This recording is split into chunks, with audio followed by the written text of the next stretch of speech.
Welcome back to Tour de France Beyond the Podium. Turning our attention to the finale, stage 21, the ride into Paris down the Champs-Élysées, but not our typical version of the Champs-Élysées, and this will have many riders cringing and wondering what is going to go down on this stage. It's a pretty typical 132-kilometer total short stage. Peloton will roll into Paris, and the first passing across the finish line will be 60 kilometers in.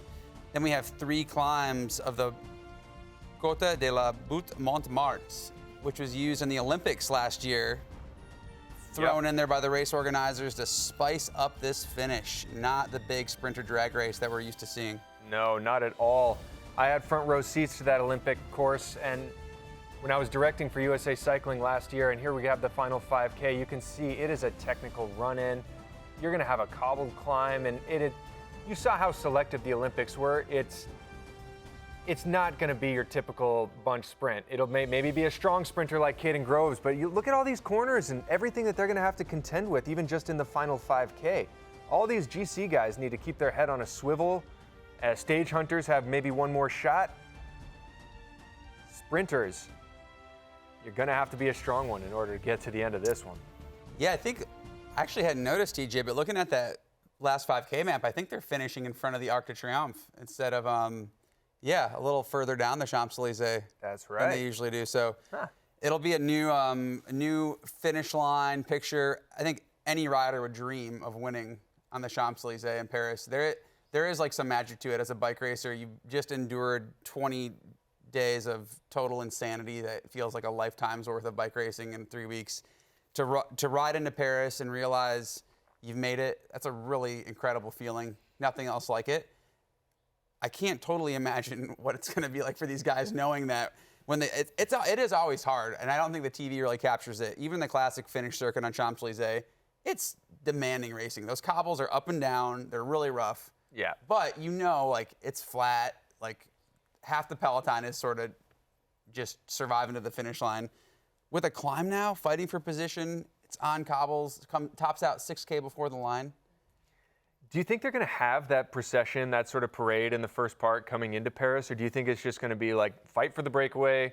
Let's try to control the breakaway. Some teams are going to control, and then it's race on. For them, I mean, I hope so. Like there was a rare chance to like talk with some of your competitors you haven't talked to when you had a day like today. You get the photos of your compatriots and all the American riders.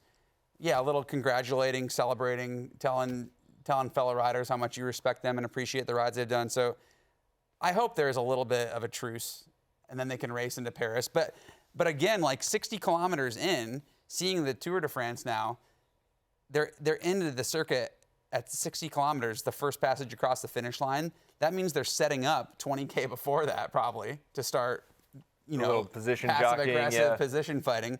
So that leaves them like 30, 40K max. Like that's not much. No, that's not much at all. And yeah, as a fan, I think it's going to be really exciting. But if I were racing the Tour, I'd just be like, oh my God, what are we doing? You guys are just relentless on us. Yeah, the organizers are no mercy. They mercy. want to show. Let's take a look at that last 5K again.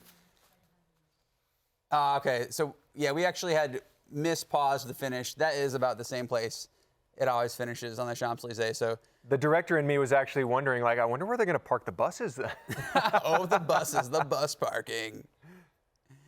If I'm Tadej Pogacar tomorrow, I mean, I think Tadej Pogacar could probably take his team off the back entering the climb circuit and just ride safely to the finish with 4 minutes, couldn't you? Would they do that?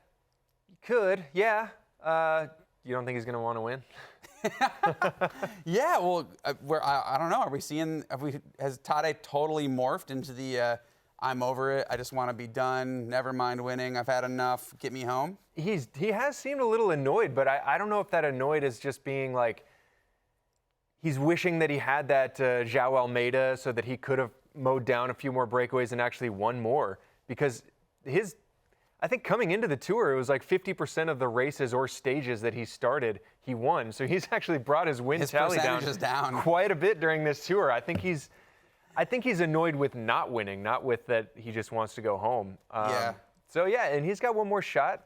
And Remco Evenepoel won the Olympics on this course, and if a GC guy style rider can get away on these cobbles and on that circuit, why not Tadej Pogačar? Definitely possible. I don't know. If I were him, I'd just want to be safe, but I can't relate because You're not him. I'm nothing of the sort. Other riders that are going to be looking at tomorrow, who else? I mean, Wout van Aert keeps coming into the conversation with our names. He was a name for the breakaway today. Christian, of course, picked him again today. Wasn't up there. I don't know. Like on paper, it's a good stage for him, but he just doesn't seem to have the minerals, the electrolytes. Minerals, yeah.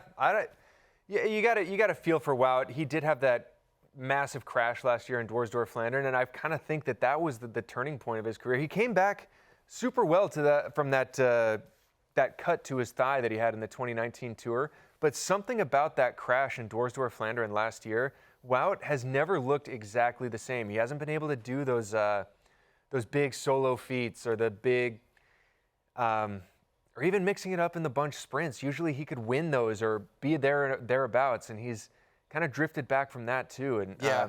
How about Trek? Jonathan Milan, he's going to ride into Paris with his green jersey.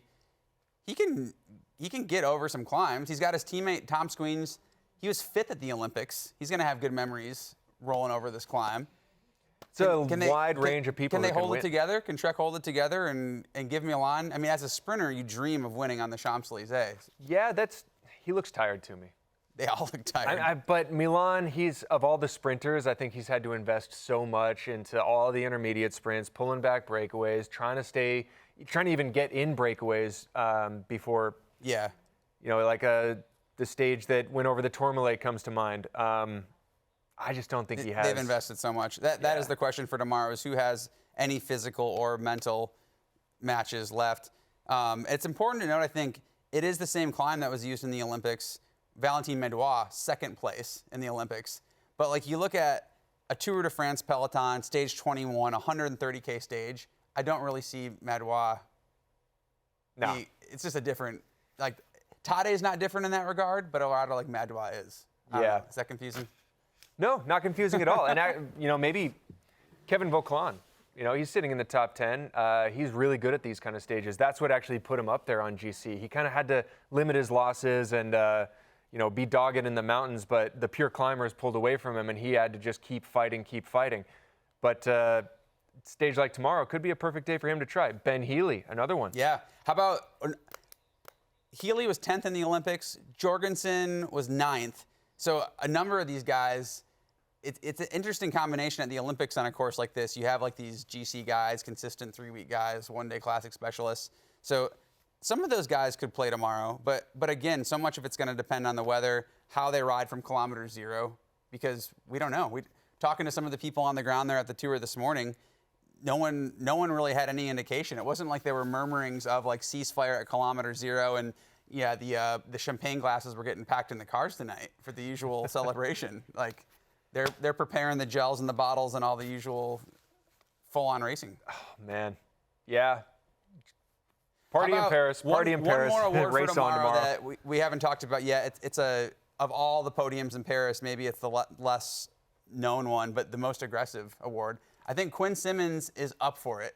Quinn Simmons absolutely would be up for it. Ben Healy would be up for it. Yeah. Abrahamson, he's been active up there. I'm biased with Quinn, but I'd still give it to him for breakaway time, kilometers in the front, but also like how many kilometers he's had his nose in the wind, even in the peloton too. It wasn't just like breakaway aggression; it's also like peloton aggression, lining up the green jersey. So what actually are there rules, or is it just a voting thing and like, hey, we like this I think guy? it's a few French guys that just decide. Okay, well, they did give it to international journalists. Okay, they did give it to Richard Carapaz last year, so I think they might be not showing their French bias there, and they might actually be objective with this. So if they're objective about it, yeah, Quinn Simmons absolutely deserves it. And interestingly, Quinn didn't win one daily most aggressive podium, so maybe it'd be even more fitting if they give it to him at the end. He did not win. You might give it to Jonas for his quotes during the race, though. I don't know. His were pretty aggressive. Vingegaard. Jonas Vingegaard. Lots of unknown for tomorrow. The final stage into Paris, stage 21. The sprint into the Champs-Élysées with a new climb to mix it up. We'll see you at 9:30. For all your cycling content year-round, subscribe to NBC Sports YouTube page. We got it all.